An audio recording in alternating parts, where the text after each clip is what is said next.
Hello, one and all, and welcome to the next GRIP webinar. And you are in for a treat. This one's really good. This is about the future of events. And so today we're talking about how can you supercharge your events and supercharging with agentic AI, because we think it's going to change the future of the events industry. So my question to you is, do you want to stay ahead of the curve? Do you want to understand what's going to happen with your sponsored exhibitors because they're going to want to use their agents?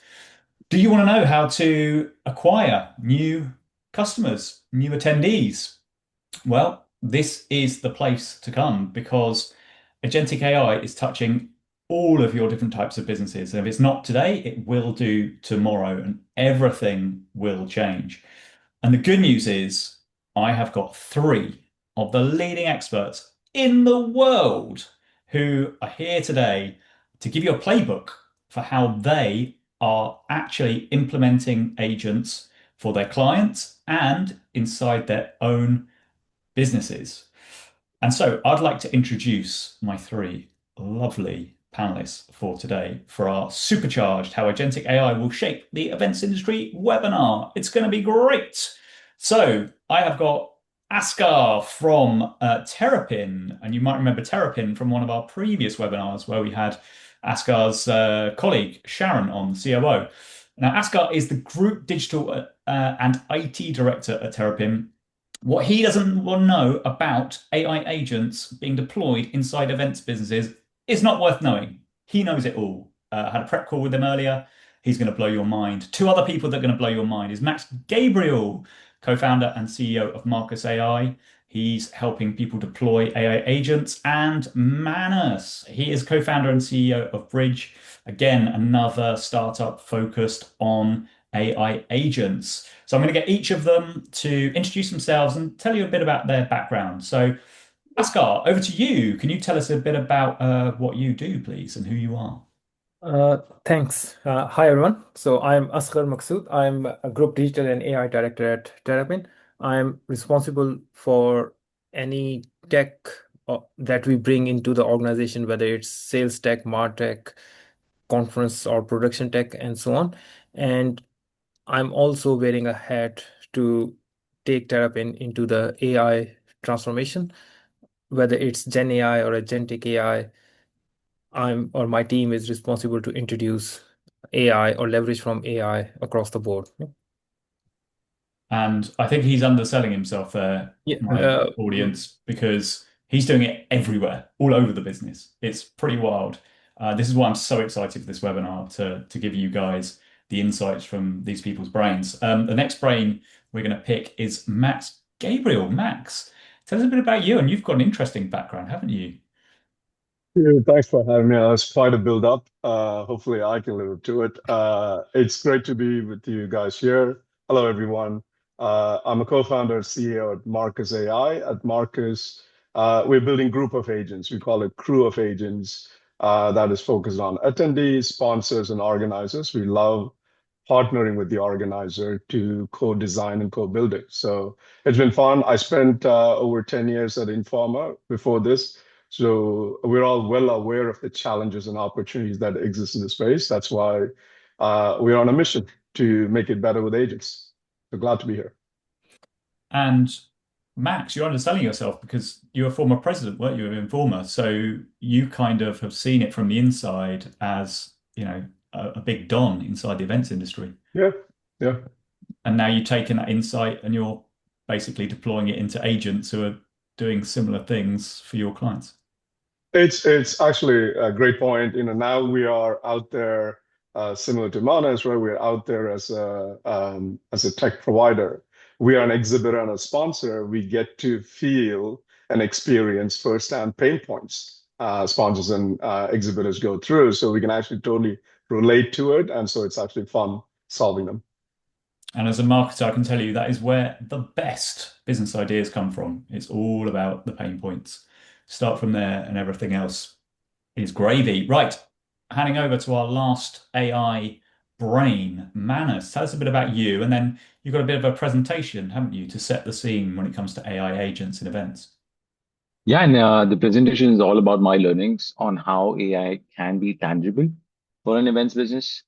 But just a bit of background about me. I am essentially been in B2B media for more than a decade now, really with the vision of how AI can be an enabler. So we've been working at this for a very long time. But for agents especially, we started about 3 years ago, worked with about 2000 odd different events, really identifying different AI opportunities. So what I'm going to really present is what I've learned over those 3 years, what an agent is, what are the different opportunities out there, and how can you make the most efficient event business in the AI era. Great. Well, I'll hand it over to you. Feel free to share your screen. And yeah, I'm looking forward to getting to this chat because we have got lots to discuss. We're going to be talking about inside agents, outside agents, middle agents, agents for prospecting, agents to ensure you don't get disrupted as an event organizer. And that is a big thing. So, Manus, over to you. Thanks. So I'm going to start off with something very, very rudimentary, really to set context on what agents are. There are different ways and different frameworks that are being used. I like to use what we call as a SPAR framework, which is sense, plan, act, and react. And that is what an agent typically would do. What it achieves is a task, essentially something that can be done autonomously by a workflow where agents can either talk to each other to accomplish something and get the job done till it's completed. But breaking down the SPAR framework, which is sensing, planning, acting, and reacting, an agent is supposed to really sense all the data, whether it's email opens that have happened, CRM records that I need to know, intent signals, what people have done in the past, maybe even data that needs to be reported, that needs to plan based on the goal that is given, really understand what tools it needs to use, what calls it needs to make, which systems it needs to ping, then act, of course, execute, process the information, process data, really understand what are the different inputs and the way it needs to be used and trigger even potential workflows. And as you see, even trigger other agents. Last part, I haven't gone deeper into it because it is a way advanced concept of React where agents can learn from previous actions and become self-learning, or they can even trigger other correction methodologies. Having said that, I want to actually touch on what are the new things that are happening. The four key things that I'm seeing in agentic infrastructure is multi-agent orchestration. There are agents talking to another agent, agents giving feedback to another agent, agents trying to verify whatever is being happening is right or not, auditing agents. We have tool usage where agents are not just creating thesis, they're acting.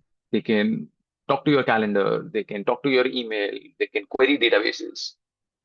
Persistent memory, this was a big problem in the AI industry for a very long time, but now it is being solved and corrected with different architecture where memory is persistent related to an event. If that is the frame that you build your agents with a person, with a function. And the last but not the least is voice and multimodal, where agents are not just doing text the way, the cliche of a chat GPT interface is, but it can actually talk. It can create videos. This for me is probably the thing that any leader should take away when it comes to thinking about agents, because agents is overwhelming as a concept. It can do a lot. Like, I mean, you just go on LinkedIn and you'll see hundreds of posts creating enough anxiety for you that will make you question what you're doing. But you have to think of it as a way for the individual, which is the goal of creating AI native employees within your event team, where you're using AI to make them closer to the data. They can query data, for example.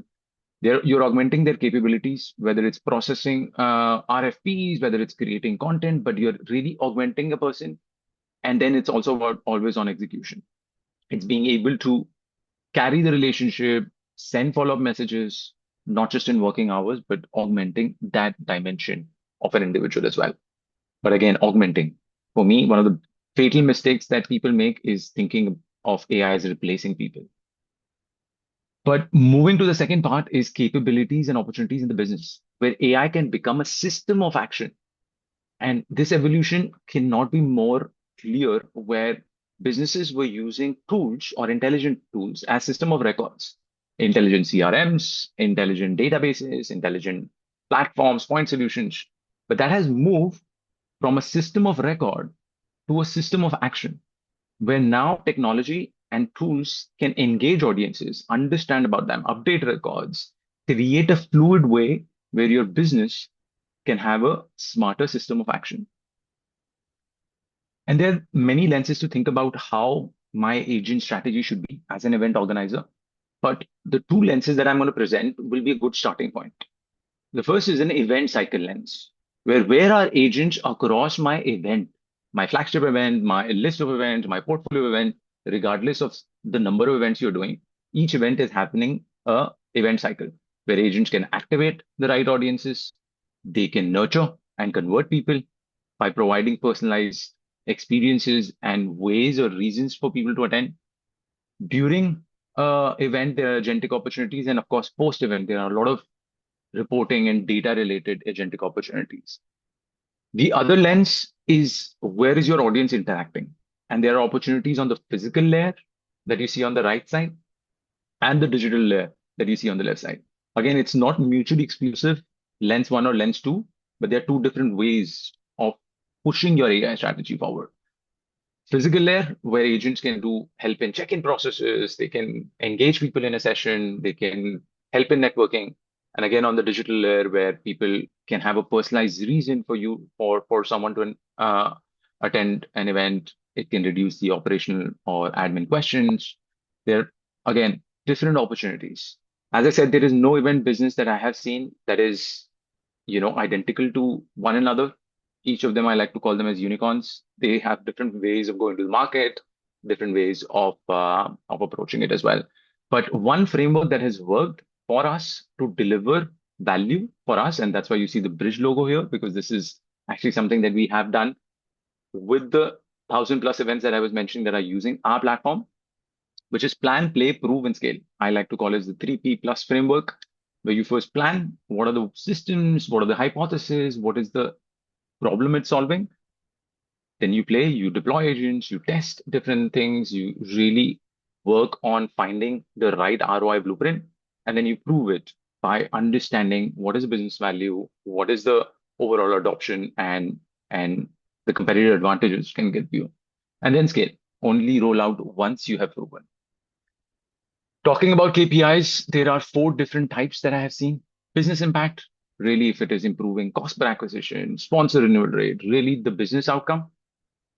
Adoption should also be monitored by a leader of how many times within the business, whether it's being used. If the opportunity is, let's say, 100 events or 10,000 interactions or 10 million as a revenue opportunity, how much of that adoption has had internally. Technical performance, how each agent is doing, whether it is performing in an optimized way, whether it's taking too much of a cost per run, and the number of times it's being run, because that would determine whether your final audience, which is your attendees and sponsors, are making use of those agents. Because at the end of the day, as I said, AI is a means to an end. The agent should create some sort of a value. And this is just us sort of ending with a case study of AI Summit London. They've been using a lot of our agents. We are, just to introduce ourselves, I didn't think I did that.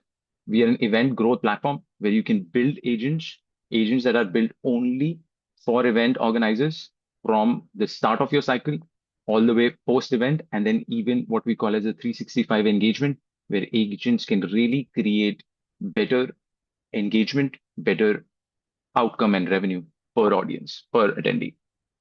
So that's it. That's all what I wanted to present you. Back to you. Unless there are questions, happy to take them. Thank you very much. Yeah, everyone put your questions in as we go and I will bring them up. That was brilliant. Thank you, Manas. Quick question. AI Summit London, what did you do there? What were some of the results? So AI Summit London had some very interesting KPIs, which was, for example, when someone was landing on their passes page, which was one of their target landing pages from different campaigns that they were doing, there was a high bounce rate. Similar things they were seeing on the agenda pages. And what they realized, and a lot of event attendees have realized, is the amount of information that you're throwing for a potential attendee or for a potential sponsor to lock in or to commit is a lot.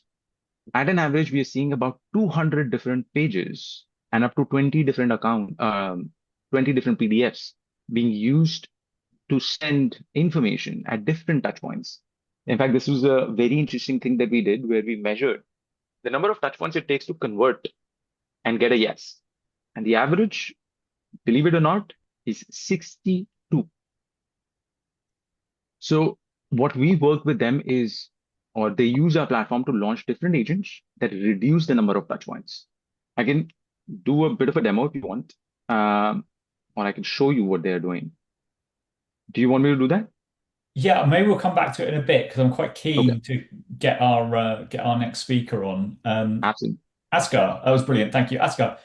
Yeah. Um, Something that Manna said, which really struck me, was not replacing an employee, but essentially scaling the great employees you've got. And I found that before, where when you're implementing AI systems, you shouldn't just start from scratch and go, "This is our AI employee." You should actually find out what workflows work, and then enable the AI agents to supercharge those workflows. So what have you been doing inside your business at Terrapin? What's been really moving the needle when it comes to agents? What kind of experiments have you deployed that have really worked? Yeah, sure. So just going back on your employee point, so actually we are treating AI agents as employees. So we actually name them. Like some of our AI agents are called Reggie, Colin, Tom, so on. And like as you onboard a new employee, you take them through onboarding and you train them. So we do the same, we take a similar kind of an approach. So we onboard agents, we uh, we train them, we make sure the data that's needed, it's fed to them and they are trained on it. And most important thing is we work on what the objectives are or what KPI this agent is going to move. Like Manas has mentioned, a 3P plus kind of a framework. So we do actually define in the beginning what they're gonna be working on, and then we walk through like we take them through pilot, we set some hypotheses, and if they deliver those hypotheses, then we scale them out. So I can give you a small example of like over like last 7, 8 months now, we started to leverage from WhatsApp and AI, and we reach out to last year attendees. We thank them for coming around last year, and we encourage them whether they're interested to join this year or not. And if they are, they can click few buttons within WhatsApp, and their registration is done. And here AI is working behind the scenes, not just Gen AI, but also agentic AI as well. Like for example, AI can reply back about sponsors or agenda, or even they can tell, what's the parking, or if somebody is interested how to cook an egg, it can tell you that as well. We have seen examples of that coming through. Uh, but because of we are leveraging on AI, all the registration is booked automatically. No human need to get involved, pick up the list and all that kind of things, and so on. Yeah. And it has become kind of integral part of our like our registration acquisition now. Like on some shows, we have acquired more than 4,000 plus registrations through WhatsApp and AI, or it's coming to like in some cases, like 15% of registration is now coming through that route. And on average, we are seeing about 5 to 6% of registration is coming from this. And this is just from like this year's stats. So what we do is like, yeah, we define the objective, and then we, in order to scale them out, when we go through the pilot, we see whether they have hit their objectives or not. And when they do, then we roll them out across all the 90. We have like 90 plus events going on, and that's how we do it. Yeah. Yeah. And Nice. one last thing, which is very important, is like we as we treat them as employees, we do like their performance reviews as well. So every quarter, we look at it and see how they are performing. And there are cases where last year we decided not to proceed with some agents because they are not fulfilling the objectives. Yes, they are doing great things, but if they are not hitting the objective, let's say the objective is acquiring the registrations, they are not hitting that objective, we decided to decommission them, basically. Yeah. So you show a lot of attitude when you did the review. That's good. Well, yes, so I did quite a bit of a review in December, and it became quite a big thing within the organization where a lot of people were interested to see the outcome of these agents. Yeah, yeah. It's a bit like The Apprentice, isn't it? You're just firing all Yeah. these agents. You're fired. Come in. Yes. Ascar is basically Alan Sugar. Yeah. Max, I'm going to come over to you because a lot of what we've touched on already is agents for acquisition. But you've got an interesting framework, haven't you, about how agents can work throughout a different business organization that's linked to events, haven't you? Yeah, yeah. No, I really liked Manus's point about system of action. I think that's sort of a profound shift in terms of using system for automation, where you still need a user to operate to now you're building agents that can execute on their own. I think that's a great point. And I love the use case, Ashkar, what you're doing. Audience acquisition is a very important problem for organizer. You're dealing with that.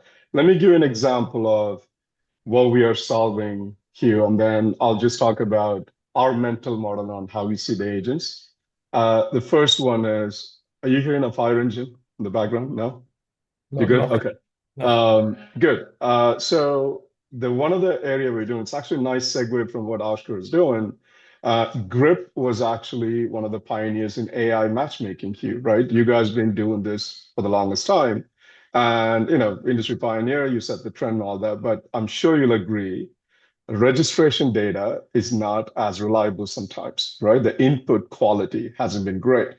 So we really focused on, okay, how do we solve that so that we can improve the effectiveness of matchmaking and the agenda recommendation? So what we are doing is, so Marcus does post-registration after someone has registered, couple of weeks before the event, does a one-on-one interview with every single attendee. And we're able to do it because agents are speaking to someone, say, hey, thanks for registering. Event's coming up in 2 weeks. Tell me, Hugh, what are the top 3 things you want to achieve? And our journey was we did a video-based interview, which was a disaster. We did text because people are still not ready for the video interview and the technology is lagging behind a bit. This back to Manus's point about multimodality in action. We did the text. Chat was okay, but people don't want to sit and fill out more information. So when we did the voice-based conversation, that's where we saw the most engagement and adoption rate. We're seeing close to 60 to 70% of people without any training, they start to do this interview. And when we analyze the insights, can you imagine for the first time organizers actually get to know, you got 4,000 people, you actually get to know why they want to attend the event, what they want to get out of it, and how valuable is that for the sponsors to have that information when they meet. So that's been really, really encouraging going through the journey that it's a very guided interview process. And we've been blown away on how reflective people get during the conversation. They go, actually, I haven't thought about it. Let me think about it. So it's a real conversation, without the pressure of you doing a sales pitch. Go ahead, Hugh. So hang on a minute. Talk me through the user journey there. So what's the user experience? I'm an attendee and I get a Yeah. call from a robot. So it's not a robot. So so let's say Oscar was successful at registering somebody for a Terrapin event. We believe we try and work with the organizer to figure out 2 to 3 weeks prior to the event. The attendee would get an email saying, hey, event's coming up in 2 weeks.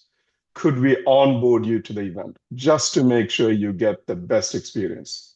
They're going to go, yep, start my onboarding. They click on it.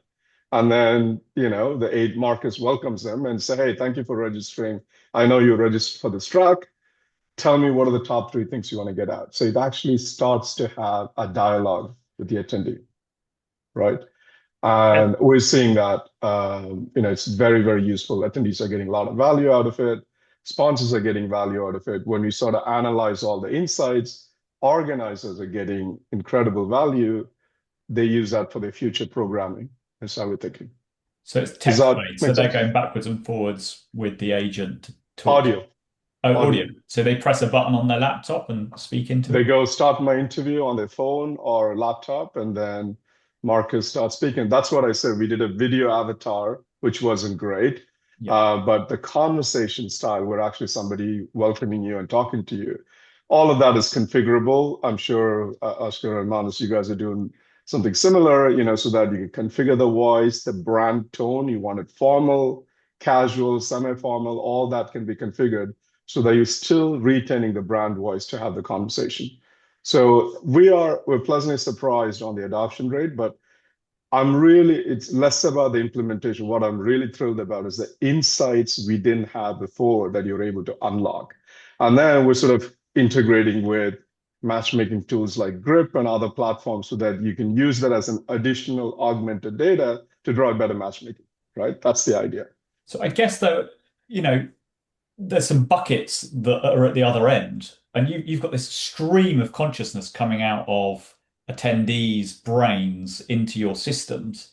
So how do you Yes. translate what coming out of their brains to actually put it into some sort of structured data? Yeah. Well, the good news is because of LLMs, now it's easier to interpret the stream of consciousness. And we got a framework on how we, create this goals framework on what is your primary goal? What is your secondary goal? What is your window shopping goal? And then we sort of guide that through and fit into the bucket so that on aggregate level, when you analyze it, they get to see for the first time, they get to see written goals for the event. And that's fascinating for them. And the sponsor get the analysis on that as well. So that part is easy. It's how you use that, tag it, and translate into recommendation is where the value unlock happens for them. And then just to finish that, and then I will go. You want me to pause? No, keep going, because I'm going Okay. to go into our message from our sponsor, but you just Okay. finish off. Okay, so what happens is to top it off, post event, now we actually get to give them a snapshot and say, Hugh, this is what you said before the event. Here are the three things you want to achieve, and let's actually look at what did you do at the event and give them a snapshot. So it actually the bookends of are we getting the right data, and then how well they did is the two areas we focused on. Cool. Well, Max, just to add to that, sorry, hi. Edgar. Very, very quickly, I've got a message from the sponsor. Sponsor is Grip, us yet again. We've got another webinar coming up about how AI is going to completely transform the business of events. So this is kind of a helicopter view looking at 30,000 feet. What's going to happen in the far future with events? Are we going to see more events? Are we going to see people not go to events as much because they're going to send their agents instead? Are we going to see robots moving around the show floor using AI? A couple of people on this panel have already been interviewed for a report on this topic. We've interviewed about 12 experts, and that is going to be coming out soon. And this webinar is to launch that report. Ben is another one who's interviewed, as well as Tim. Ben is the chairman of Oxford Global, one of the biggest event organizers out there, and he's doing lots of great things with AA agents. He did a great LinkedIn post that blew up with what he's doing for events when it comes to AI agents. So yeah, come along to that one and learn about what the future of events is going to be. So scan the QR code, register. I'll put it in the chat as well. Sorry, Askar, over to you. What were you going to say? No, I was just about to add that, like to what Max has mentioned, like we are kind of doing the same thing, and like I believe it's the death of hope-based networking. Like we used to put the people in the room and hope they will network together. That I think is finishing, and the future Yeah, looks like, yes, before even the event, we we can leverage on AI and we can understand the intent of people coming in. So we are doing something similar, Max, what you have done. We yeah, also try to understand through conversational AIs uh, why people are interested to come to the show, or what they want to get out of it. And yeah, actually we are finding really insightful like content from there. For example, like in our last show of aviation, all the C level like sea level of an airline or of an airport. They were not interested to buy anything. They are only interested to meet their peers, Yeah. and they want to understand what their peers are doing to overcome the challenges in the aviation industry. So we started to then leverage that information when it comes to setting the meetings and so on. We put together meetings where peer-to-peer kind of meetings rather than buyer to seller meetings as well. So we enable that kind of aspect as well. So it's quite an interesting thing. Uh, like when you start to ask people why they are here, what they want, a lot of people are just there to meet their friends. So really insightful thing. Yeah. Well, it's also really Yeah. important for organisers, sorry, for sponsoring exhibitors. That is the key, isn't it? Because why they're Yes. there. Sometimes it's for leads, sometimes it's for brand awareness, Yes. Yeah. sometimes it's thought leadership. You just never really know.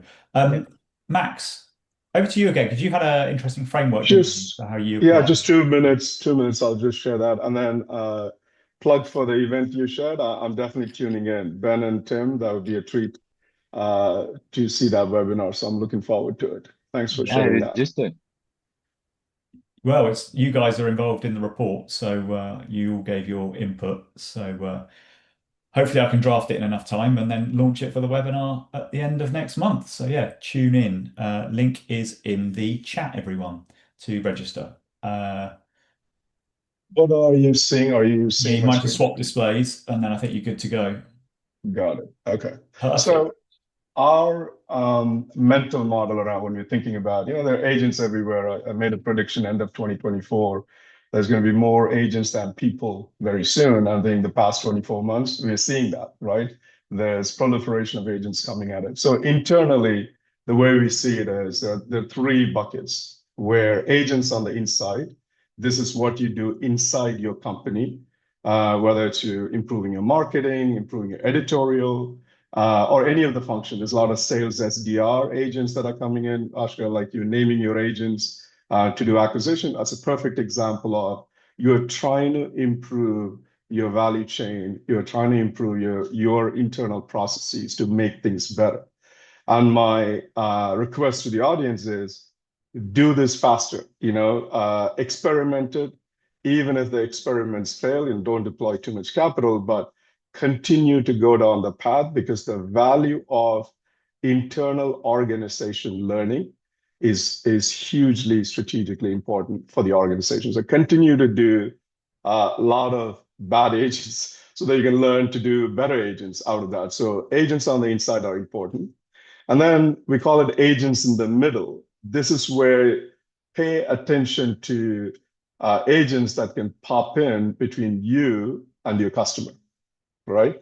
Are there companies trying to build solution that could potentially disintermediate you? Or you could decide, actually, I'm gonna, for the market I operate in, I'm gonna build that agent in the middle so that I become the discovery layer. And there's a lot of innovation going on in this space. This is where companies reimagining the value chain on how business operates today. Harvey AI is a great example. I'm sure you're familiar with it. What's happening in the legal industry, they're absolutely making great waves, sort of, putting themselves in between the data publishers of legal data and the law firms, and they're really making a huge stride on that. And agents on the edge, it's kind of a lost battle. This is not, there's something to pay attention to. This is where all the hyperscalers are fighting for to see who's going to be the absolute personalized agent for the user on their phone, whatever device it is. Siri hasn't been great, as you know, but Amazon is putting a lot of investment in the space, and Claude and Gemini, they're all fighting for this war. We need to be aware of it. If you're building agents, you need to be aware of it to see how do you make your agents that you're building in the middle visible to the agents at the edge. And it's how we see it. And I think it's quite important. Continue to experiment on the inside, agents on the inside, be very targeted and strategic about what agents in the middle you need to build yourself or partner together to do it. And just pay attention to what's happening on the edge is the only thing I want to share. And what examples have you got of, inside agents, outside agents, middle agents? that you're working with customers? You don't have to name names. You can make it, anonymous. But what have some of your customers been seeing? How have you implemented it? What have the results been? Yeah, the sales agents is a very common thing. You're always reading news about, an organizer closed about $1 million in revenue using SDR agents. I'm sure you're all familiar with that, right? Great case study. And there are more and more people trying to do acquisition. Plenty of tools out there, so they're definitely doing a lot of great work there. Agent in the middle is where I think we are quite excited about working with the clients to see whether it's post-registration discovery, product discovery that we need to do, or lead analysis, like what Manus was showing. Sponsor got all these leads. How can we help them activate those leads and things like that, where people are seeing great value. Agents on the edge is, not really relevant. But what I'm seeing overall is anyone who's saying, I got a Copilot subscription, my AI strategy is done, that's a big risk, right? You really have to take this on as a real agenda at a leadership level, and actually try to facilitate as many experiments as possible. Yeah, that's Yeah, a good experiments point. are key. I was just going to bring you in, Manus. Sorry, you beat me to it. But Manus, what experiments have you been doing as well as AI Summit London? What other events have you been deploying agents at, and what results have you seen? Um, so I'll answer your question, but then I'll add to what you said, Max, because I think that's a very, very important thing, especially for the audience that is looking to explore AI. So we've worked with more than 1,000 events. So big, well-known events like Cannes Lion, to very industry-focused events like Enterprise Connect, to a lot of brands across the globe. And we have this platform where you can build agents based on objectives. I can maybe share it over an email to your audience if they need, but we help event organizers solve three key objectives. Acquisition. How can you have an army of agents that can do acquisition better for you? Then it's sponsor value, where how can you have an army of agents that either augment the data or the value given to the sponsor, or even become agents that the sponsors control. And then the third is really about experiences, where how does agents orchestrate all the data that you have? We talked about data, which was, I think, the one that Max is also working on is declared data. But we work with four different data sets: declared data, inferred data, which is all the information you have on badges that they scan, with pages that they visit. Then it's organization data, because that's also quite relevant to predict what they want. And then it is external data, which is their LinkedIn activity, their company's LinkedIn activity, and so on and so forth, to really create experiences for attendees. Um, and we've seen some fabulous results. We've seen results where those 62 different touch points were reduced to 25. We've seen sponsor renewal rates double. We've also seen the NPS and the relevance, number of meetings created in an event also jump. Just to add a nugget to what Max said, I think one of the things that I get a lot of questions, especially from C-level, is what should be my AI strategy? And I think there is a lot of answers to that, right? But I think the underlying answer, which is true for everyone, is that AI is not going to replace you, but someone who's doing AI better than you might. So it is very, very critical this stage to gain those competitive advantages, because those competitive advantages would be sort of more survival mode in not so long term future. Yeah, I mean, what do you see for the biggest risk for organizers who wait on this? What does falling behind actually mean in the next 2 years if you've got an organizer who's still just playing around with one shots in Gemini or ChatGPT and they're not fully embracing this AI agentic future? It's an interesting question, and again, there is not a silver bullet answer, right? But I think there is a framework. For me, my truth is that you should really think about the moat that you have and the moat that you can grab, and use AI to deepen that moat. whether that moat is distribution, that I can reach and create the maximum registrations, whether that moat is to create connections in a niche environment, whether it's to create a recognition setup, which is awards. What is your moat that you can deepen with AI?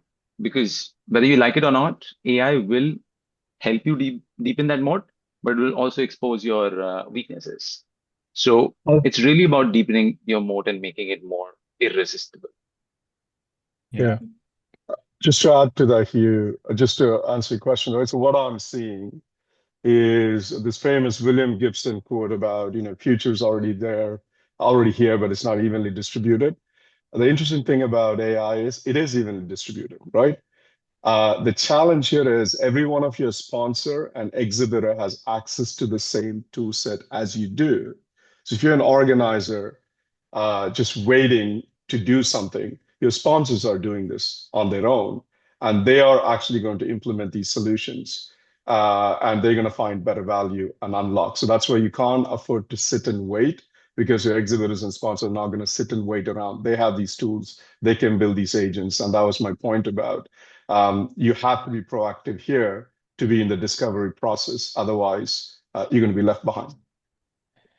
I Very think, good point. That's probably yeah. why, Asghar, you're kind of ahead of the curve with this because you can see this train coming down the train tracks.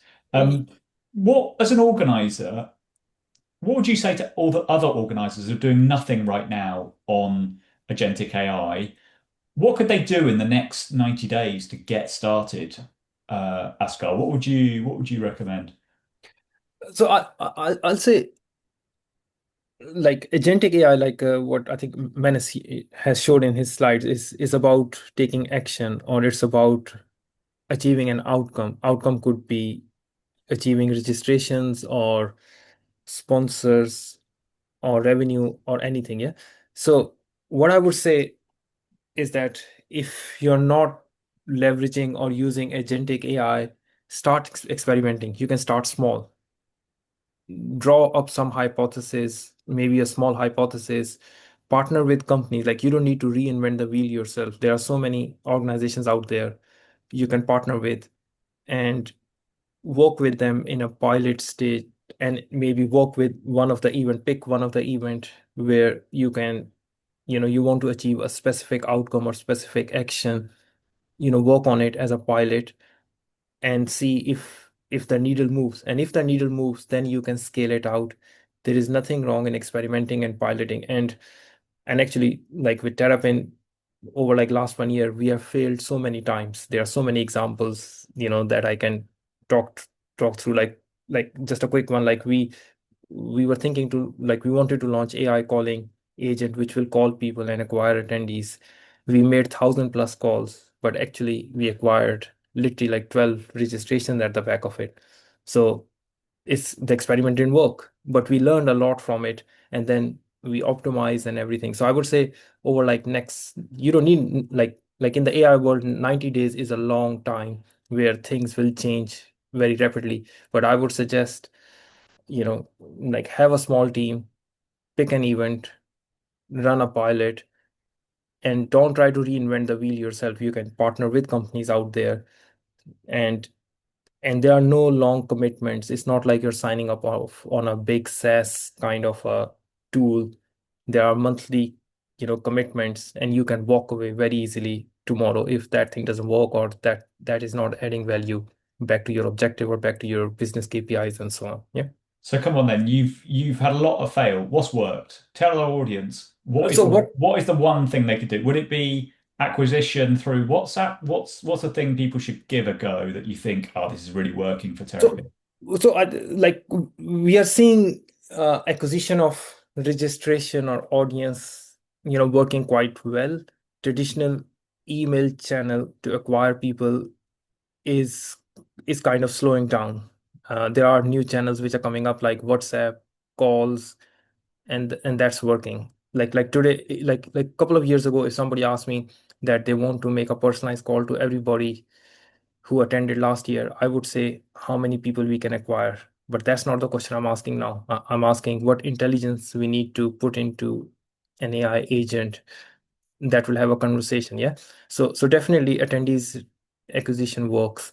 Uh, the networking and matchmaking works quite well as well.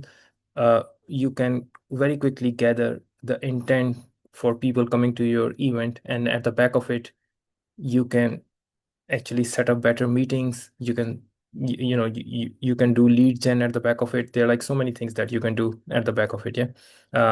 uh, you can, in terms of like sponsors or exhibitors rebooking, you can, like that is working as well. We are seeing our rebook rate going up, where we are leveraging on AI to reach out to last year's sponsors and exhibitors and rebook them as well. So they are like, you need to identify like use cases where you want to go in and move the needle, or that helps the business needle to be moved. I think that's also quite important to just focus on the areas where your business wants to move the things, and go after those use cases. Yeah. Great. Good bit of advice there. And Max, just coming to you about sponsored exhibitors. What happens in the future when they have their own agents and everyone has their own agents, and suddenly you're not going through the event app to see which leads you want to book a meeting with. It's your agent talking to another agent. How does that change the dynamic of events? That just Yeah, blows my mind. it is it's happening already because very large companies are making big investment in this space here, as you know, so they're not sitting and waiting around. I'll just add one footnote to what Ashka was saying. Just because it worked for Terrapin, it doesn't mean it's going to work for some other company because the process of how you executed the whole agent, Ashka, that was the learning, isn't it? How Yep. you get the team bought in, going through the process. So that's my point about experiment more so that your organization's mental model actually evolves. And there's a lot of value in it. I'll just make that point because people are always looking for what's the use case I can borrow if it's working. It's not about deploying a tool that's going to work. It's the actual process of making it work. How do you deal with agents? Like he seemed to have a very good performance review where you end up firing the agent that's not doing the job. So all those are learning every organization need to go through. Sponsors are building agents here. You know, they go to cloud and say, hey, build me an agent. Where this is going to be a big issue is sponsors who are investing in 20, 25 events. They're starting to ask the question about, here's my ROI. Tell me which other events I need to attend. So they're not going to 25 different websites and say, hey, we did this last time, we're going to continue. And some of them are building these agents ROI calculator for themselves and trying to plan which events to target, where should they change the strategy. So they are going to be doing this. So that was my point about if these agents are coming in, make sure the agents you build are visible to these agents because they're the one that's going to be out there searching for which events to use. And I do agree with you. Yes, look, organizer provided app will definitely continue to exist, but sponsors may say, look, here's the experience I want. Make sure you integrate your data into it because I'm going to 30 events. I want all that in one place. That is a very high likelihood that is starting to happen. I think just to add to that very quickly, in future or even now, we don't, like, the value of face-to-face interaction is irreplaceable. So why people come to event? Because they want to sit down with someone and they want to talk to them.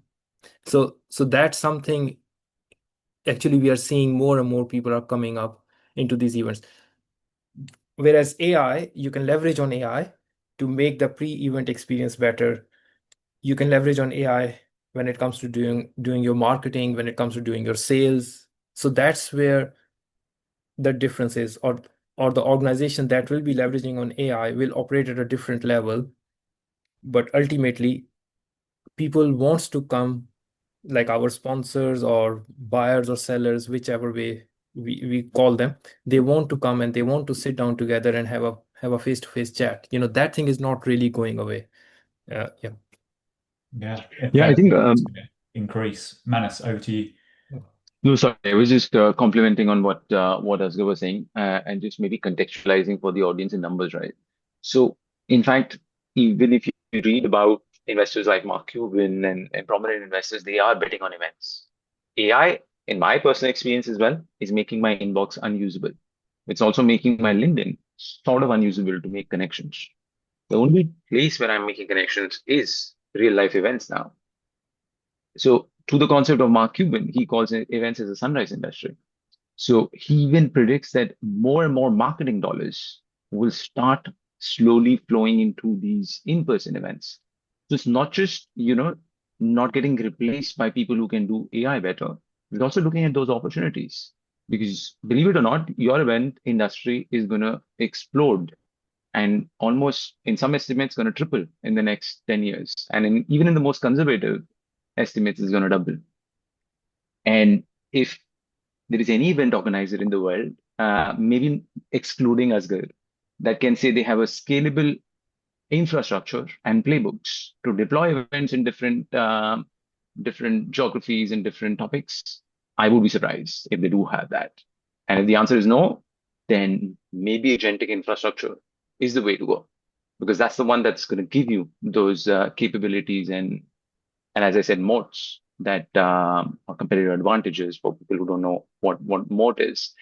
Um, yeah, just wanted to add that it's not just sort of the boat on fire, but it's also a huge opportunity to look forward to.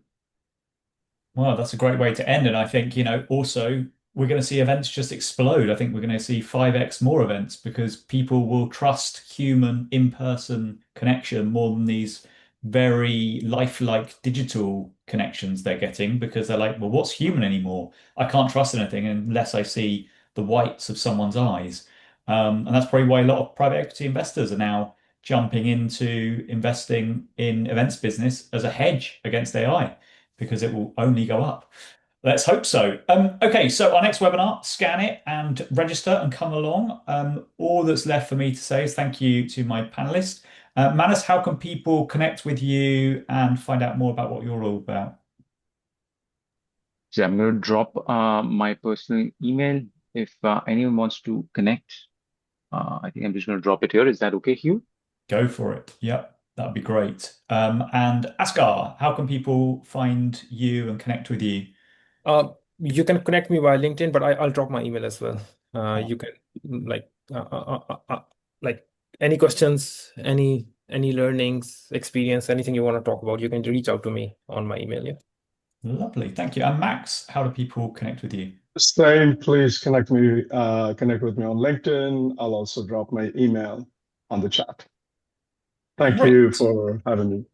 Yeah, no, thank you, all of you, for coming along. It's been fantastic. I've learned so much about agents. It's going to change the world, but it's certainly going to change the events business in a very short space of time. So, thank you, everyone, for joining. Thank you to my panelists, and I will see you on the next webinar, which is the 30th of June. That's everything from me and my panelists, and I will see you soon. Thanks, everyone. Thanks, Thanks for Hugh. joining. Thank you, guys. See you Bye. soon. Cheers. Bye. Bye.